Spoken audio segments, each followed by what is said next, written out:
Now, first of all, we thank the speakers of the first session and the moderators, Vasilis. Now, I'm very much happy to be able to present you a very valuable speaker, a friend. Unfortunately, she couldn't come today, so she will make her speech online.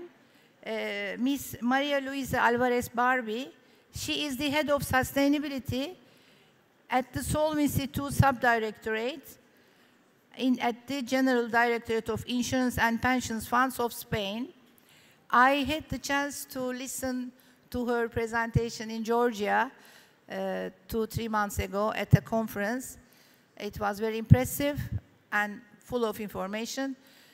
I believe you will find it very interesting. Now I invite my dear friend Daniela Ghetu from Media Exprime to present Maria Alvarez for you, because her CV is quite important to listen. Thank you very much.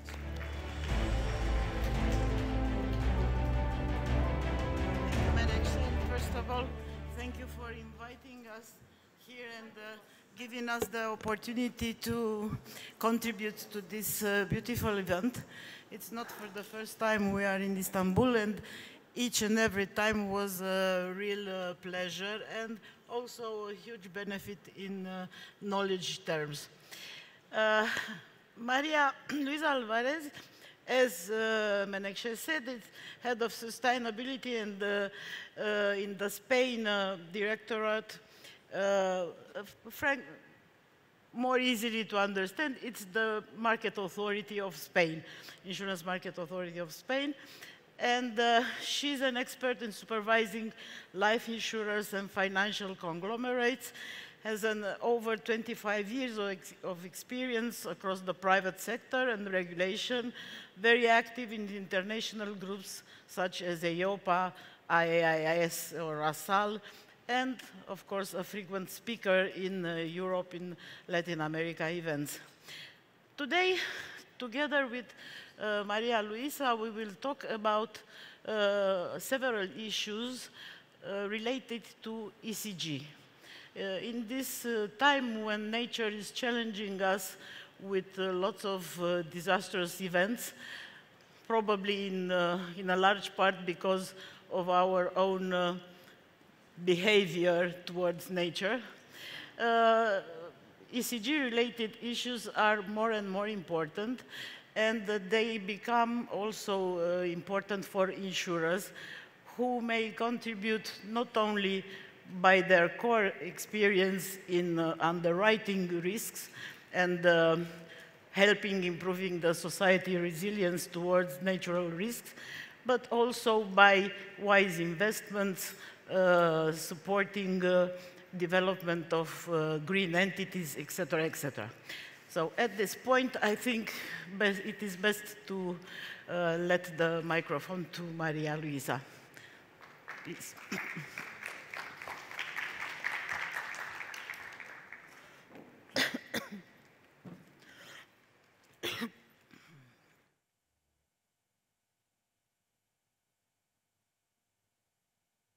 Hello, thank you, and good morning to everyone. I cannot hear you, but hopefully you can hear me properly. First of all, thank you very much for the invitation to this meeting. I'm very sorry because I can't be in Istanbul, but I had a prior commitment that I couldn't move. So it's a pity, but thank you very much for the invitation. I'm going to share my screen to share with you my presentation. First of all, I'm Maria Luisa Alvarez. I'm head of sustainability department in the Insurance and Pension Funds Supervisory in Spain, called the DGSFP. And well, first of all, I want to give you a general update of our opinion. Our opinion is that sustainability is nothing new for the insurance sector. At least for us, it's difficult to understand how an undertaking can assess the risks it's faced without taking into account wind or rain or hail. So the insurance sector has always included NatCat risks as one of the risks they are facing. So the insurance sector is one step ahead of other sectors. So very good news regarding that. And as most of you already know, our legal framework, Solvency II framework, already includes NatCat risks in the standard formula, and undertakings must have enough own funds to cover, among others, NatCat risks. They are already assessed in the standard formula for the calculation of solvency capital requirements. So that's why we think that the insurance sector is one step ahead of other sectors. As you know, in Spain, we have a special system and special organism. It's called the CCS, Consorcio de Compensación de Seguros. It's the organism that is going to pay claims for insured policyholders in case of extraordinary events. So in case of extraordinary events occur, like floods, for example, if people have an insurance policy, the insurance undertaking is not going to pay, but the CCS it's going to pay. But of course, first it's important that an insurance policy must exist before telling them who is going to pay, the insurance undertaking or the CCS. And also it's important to tell you that NatCat risks are under review under the Solvency II framework. We are assessing and recalibrating these NatCat risks under the standard formula because of course things have changed, and every 5 years, at least every 5 years, we need to reassess that risk. In our insurance and pension funds supervisor, we have decided to create this new department for sustainability topics regarding insurance and pension funds. And we are in charge of Solvency II regulation, CSRD, CSDDD, taxonomy, SFDR, so everything regarding or related to sustainability is going to be covered by our department. And of course, we have included this sustainability as one of our supervisory priorities, not because it's a very common topic or not because whatever, because it's important to understand the risks that undertakings are facing. And as we will see later, sustainability, climate change, or whatever we call it, it's important for our undertakings. Why? Because we have assessed the impact of claims and different NatCat risks in our undertakings. During last years, we saw that claims paid due to extraordinary events in goods have increased, but sum insured has a clear upward trend too. So very good news, because although claims are increasing, the sum insured is also increasing. So very good news, because we are trying to increase the penetration of the insurance undertakings within the sector, because we think it's very important that most of people must be insured. Regarding personal damage, the increase is not so relevant. You can see here this huge line. It was when we suffered the terrorism attacks in March. So that's the explanation of that line. But in personal damage, we did not see yet an increase in claims or in sum insured. Regarding the different types of risks and assessing the impact in our market, we saw that wind and rain have increased their cost over the last 2 years, and you can see there then huge increases, 59% in 2 years increasing cost in wind and 28% in rain. But not only the cost, but also the frequency have increased, and wind and rain also the highest increases, 48% of increase in 2 years in wind and more than 20% in rain. And of course, the average cost is also increasing. Hail continues with the highest average cost, and it's increasing because of course we can have, for example, wind and rain with a higher cost, but the average cost is the biggest one is in hail. So just looking at this slide, you can understand the relevance of these sustainability topics in our Spanish insurance market. We have also analyze or assess the physical risks, taking into account different lines of business of insurance undertakings. As you can see, all the lines of business have suffered cost increases within the last 2 years. Household multi-risk and industrial ones are the ones with higher cost during last years, and also increasing 9% household multi-risk and 38% for industrial multi-risk. So huge increases also in the cost of these lines of business. Also, the frequency from all line of business have suffered an increase in the frequency, and the average cost, of course, also increasing, but mainly in the industrial multi-risk. It's the second highest with a small frequency, high cost, so very, very high average cost. So just with that 2 slides, you can understand the problem for these nat cat risks. We are also assessing and trying to geolocate the different risks and different policies. Why? Because it's important to know which part of the country is suffering which kind of risk. For example, in rain, we have here the special situation of Valencia in the coast. We suffered last year Dana with terrible floods. More than 200 people has died. So that's why we can see here the huge impact of rain in Valencia. But also, for example, it's good to know some things that at a first glance are not so obvious, like the relevance of wind in Madrid, in the center of Spain. Maybe when we assess at a first moment these nat cat risks, we didn't realize how important could be wind for these for Madrid. As I told you, this is a very important matter in our opinion, and that's why we have carried out several supervisory procedures regarding sustainability within this sustainability area. We have focused on the supervision of the specific requirements as regards to the integration of the sustainability risks in the governance in reinsurance and insurance undertakings. We have focused on the areas of underwriting, reserving, investments, tasks of risk management, actuarial function, remuneration policy, and prudent person principle. So as you can see, we have assessed the whole insurance undertakings because, in fact, the sustainability is going to affect the whole insurance undertaking. The delegated regulation has been modified in order to include these sustainability risks in the legal framework.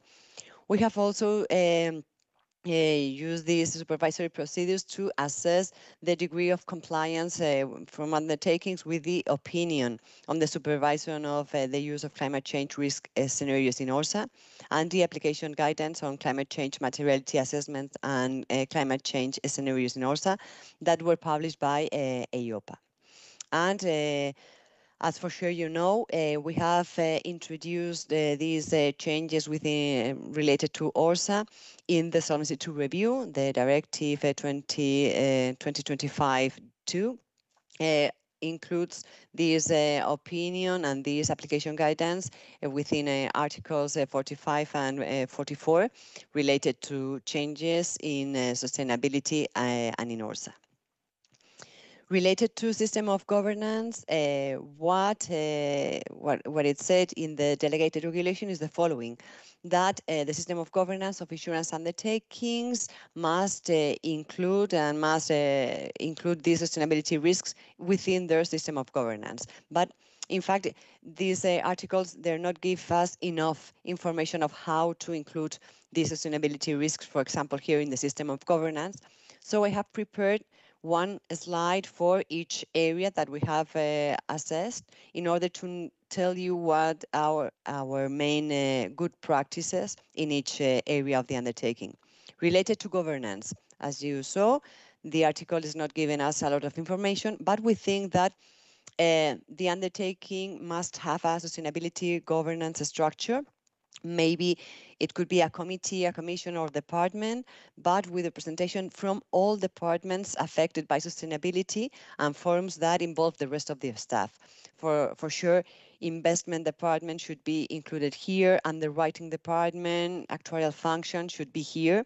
Just at least one person from each department should be included here under these committees or departments. Also, we will need to create some channels to guarantee communication between the different bodies, both upwards to the governing bodies and downwards to all employees, because the idea is that we will need to share, to convey sustainability as part of the company's culture. And that is not going to happen if we just create one department and alone department. We need to transmit and to share that kind of information. We will need to be sure that all the undertakings have sustainability training for all employees of the undertaking. And sometimes we will need some specific courses for the different areas, because of course, for example, investment area will need specific courses, so we will need them to have a specific trainee. It's also needed a good practice to clearly identify the responsible for analyzing and communicating regulatory changes, because there are several regulatory changes within sustainability framework. So we will need to have clearly identified the department that is going to share those regulatory changes with the rest of the staff. It's needed to keep all the staff informed of any relevant changes of regulation. And of course, the sustainability area must be regularly considered within the internal audit plan. It's just another area, and it must be reviewed under this internal audit plan. Regarding the underwriting and reserving areas, the same idea. Here you have the article, and what is said in the delegated regulation is that well, the insurance and reinsurance undertaking must take into account all the actions to be taken to assess and manage the risk of loss or of adverse change in the values of insurance and reinsurance liabilities that could result from some factors, and among others, sustainability risks. What does that article mean in our opinion? That the underwriting and reserving areas must include geographical zones. They must geolocate each policy so they can assess at a macro level and micro level which risks they are facing. The undertakings will need to take into account these micro measures that could policyholders take into account. For example, if they live in an area with a high risk flood, they will need to maybe include some special doors that are going to prevent floods. So they will need to include these in their policies. And of course, at a macro level, if some governments take some special measures avoiding some floods or some another NatCat risks, they must be taken into account. Another important topic is that the undertakings must clearly define the requirements that they consider when they are going to classify a product as a sustainable. Why? Because just having a product, a health product, for example, for people with more than 65 years old, it cannot be included as sustainable just for that reason. They need to develop a little more why they think that that product is sustainable, no just because they are selling it, okay? They will need to include a clearly definition of vulnerable groups, because of course sustainability is ESG. Climate change is important, environmental change is important, but also social is very important for undertakings and for sustainability. So that's why we think it's important to define clearly vulnerable groups and to specifically create some products for those kind of people. We will need to include sustainable guarantees among products already sold, like including the charging point and charging cables in the insurance for electric cars, for example. And in claims management, promote sustainable management and services.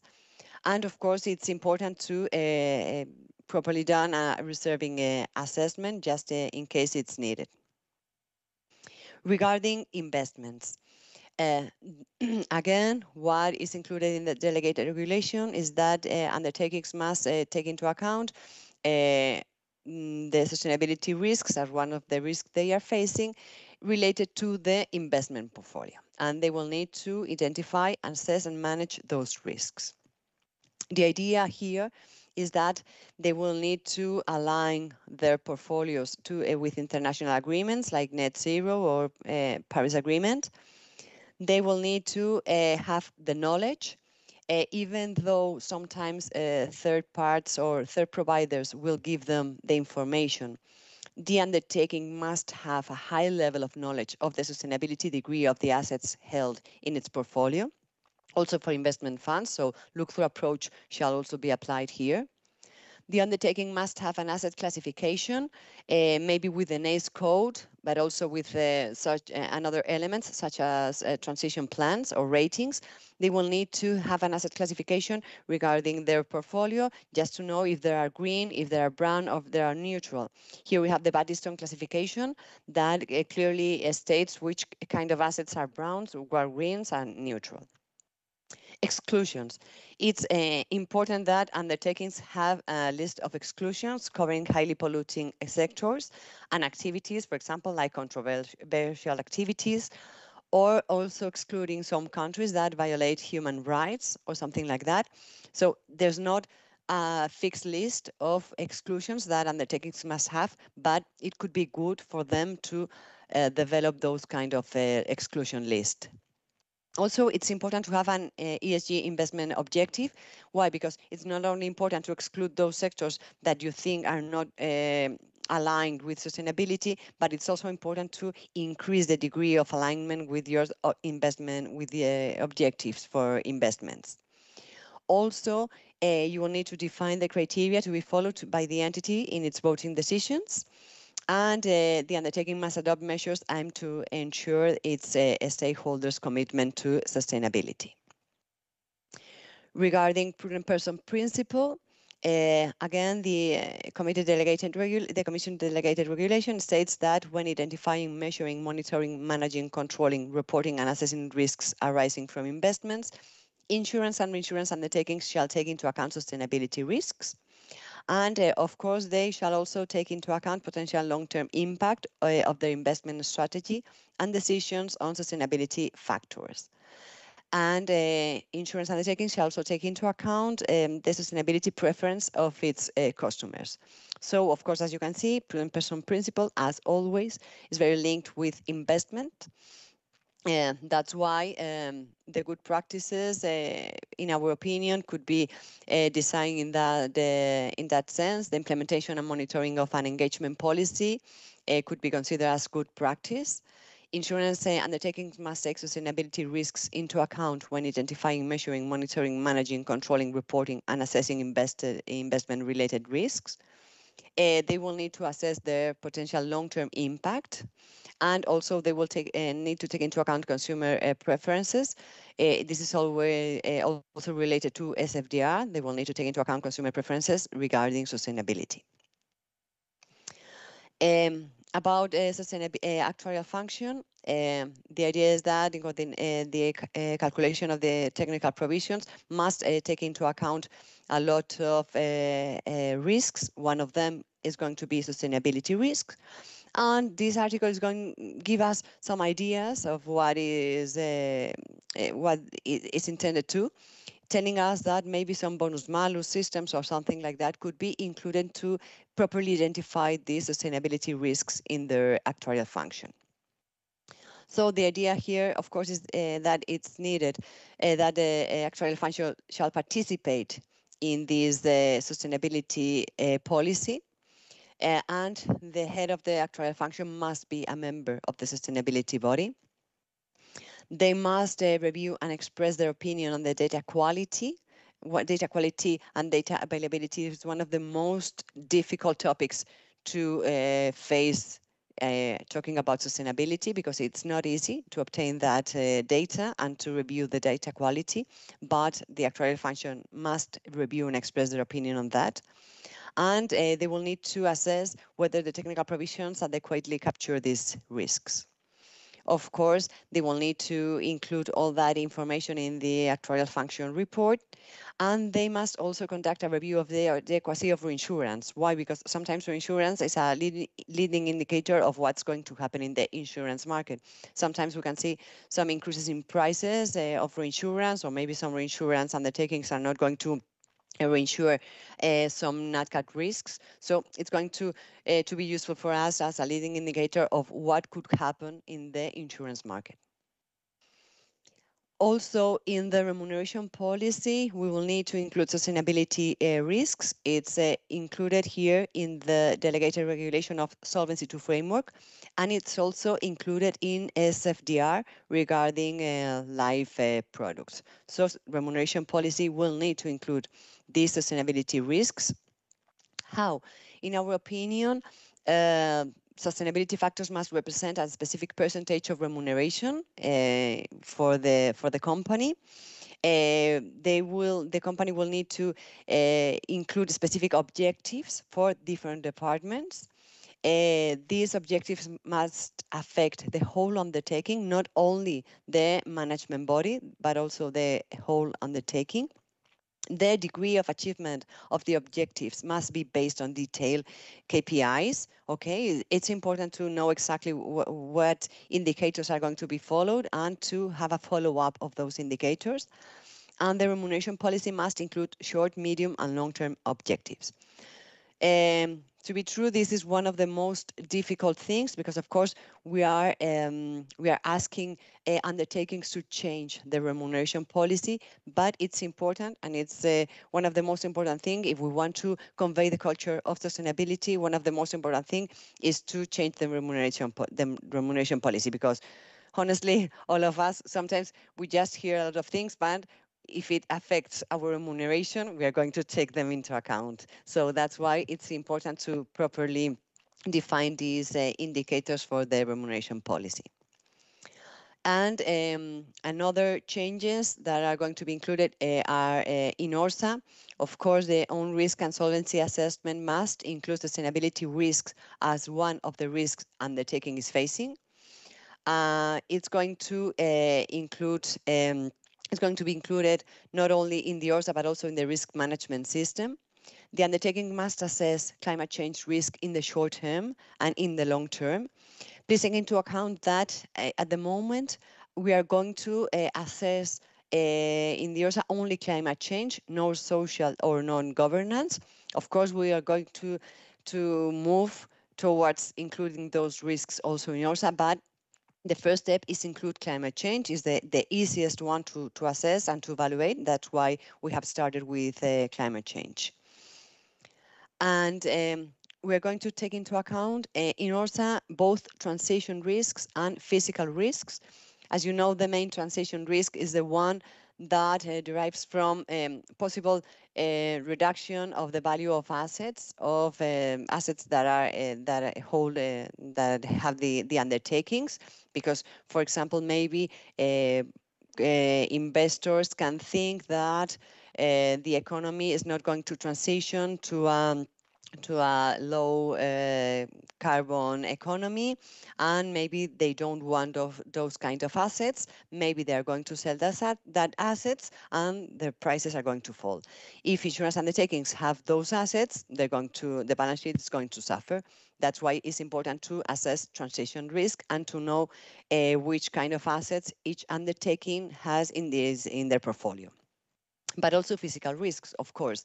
There are the physical effects of climate change. We will have acute physical risks that arise from particular events, weather events, such as storms, floods, or fire, and chronic physical risks that are the long-term risks, like, for example, increasing temperatures or rising sea levels or something like that. Both type of risks shall be included in ORSA. The undertakings, they must assess the materiality impact of climate change within their balance sheet. They will need to tell the supervisors in the ORSA which risks are material for them. And if climate change is material for undertakings, they will need to develop at least two long-term scenarios. The first one, where the global temperature increase remains below 2 Celsius degrees, and the second one in which global temperature increase exceeds those 2 Celsius degrees. So first of all, materiality assessment. If it's material, they will need to develop those scenarios. If it's not material, there's no need to develop those scenarios, but the undertaking must include in the ORSA the explanation why they think it's not material for them. Regarding protection gap, because now we saw all the main changes that we have included in the delegated regulation, but of course we perform those supervisory actions, but it's also to go more steps ahead and to understand the problem. What we did in Spain is to assess the protection gap. Why? Because it's one of the most important indicators to be followed. It's necessary to convey the culture of the importance of insurance within all the economies.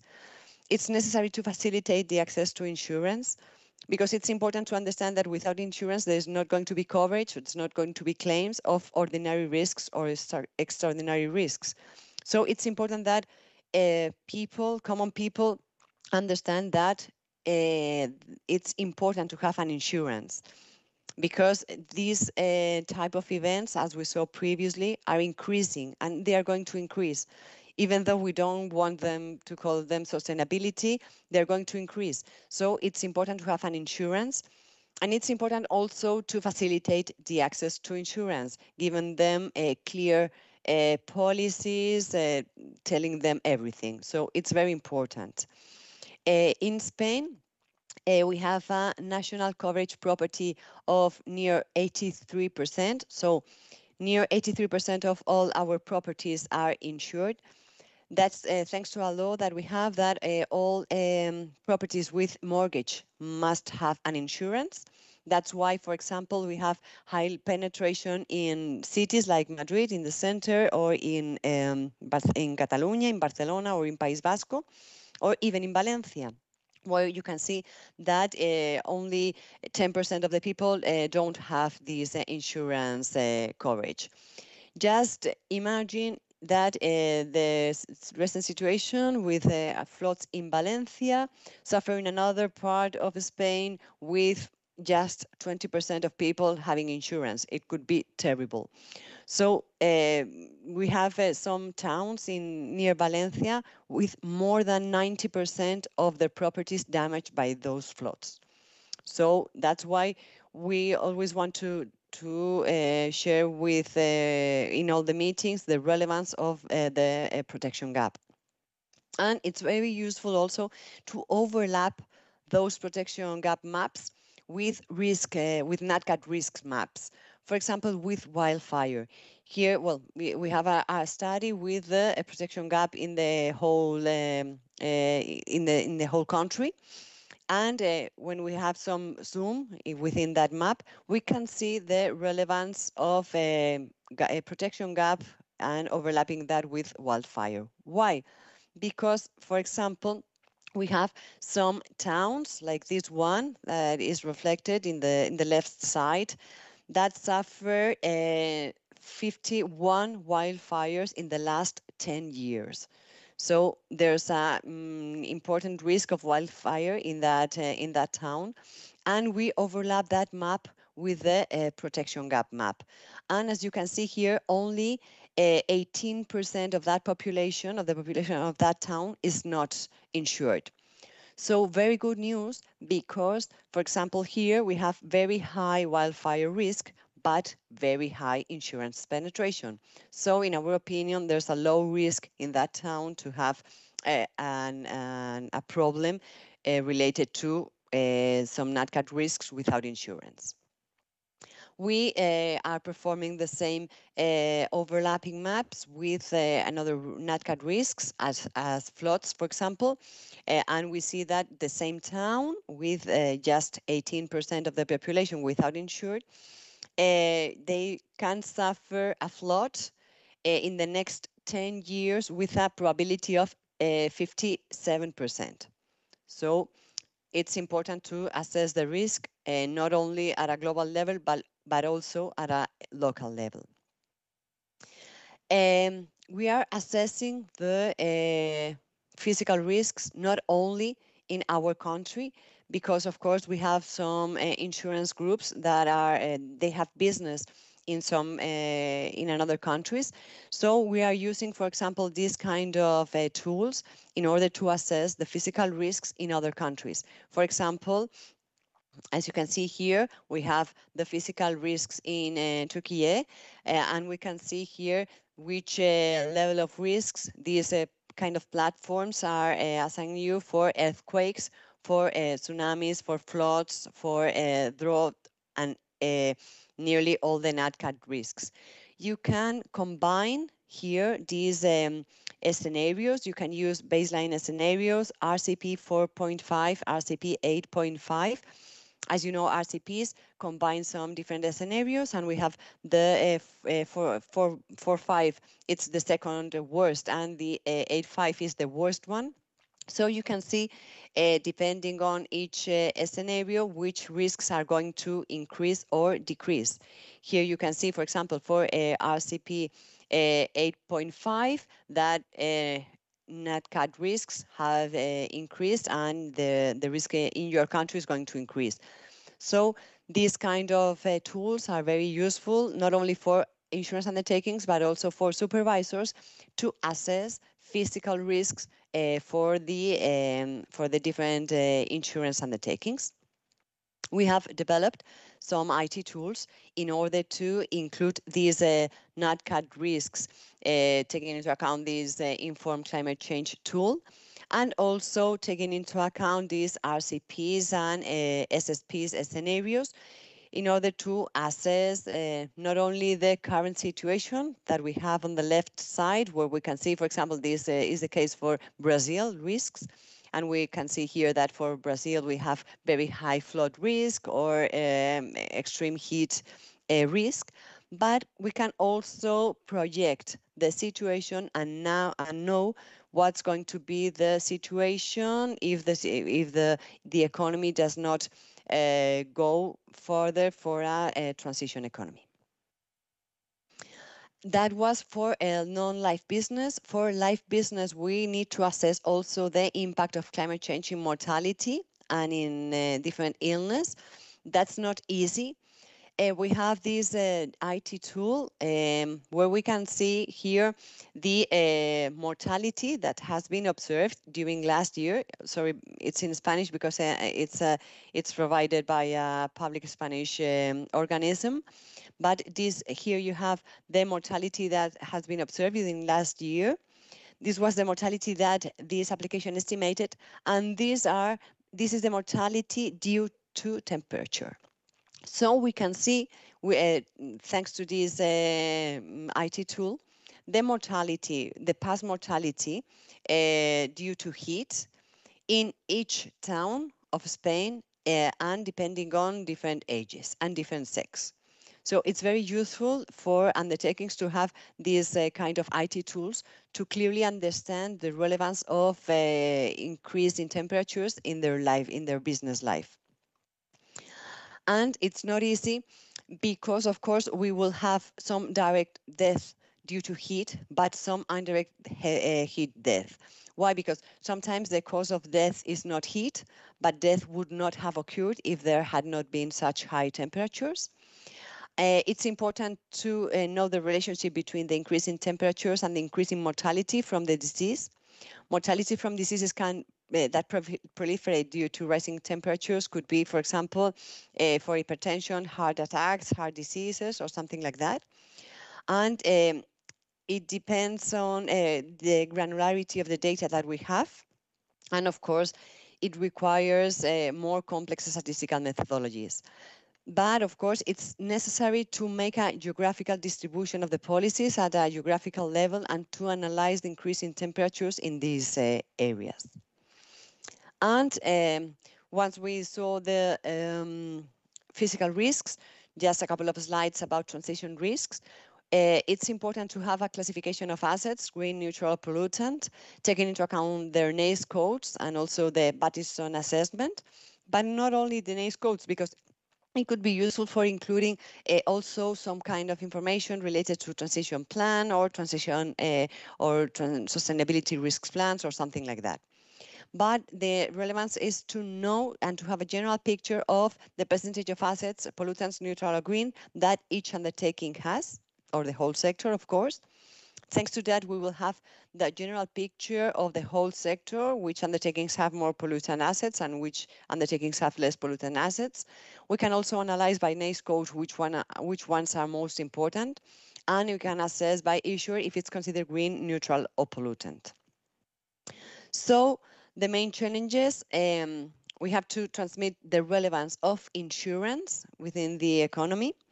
It's important also to geolocate insurance policies and risks, transition risks and physical risks. It's important to have the materiality assessment of the different risks. But of course, it's important not only to have this materiality assessment, but also to have the quantification of losses.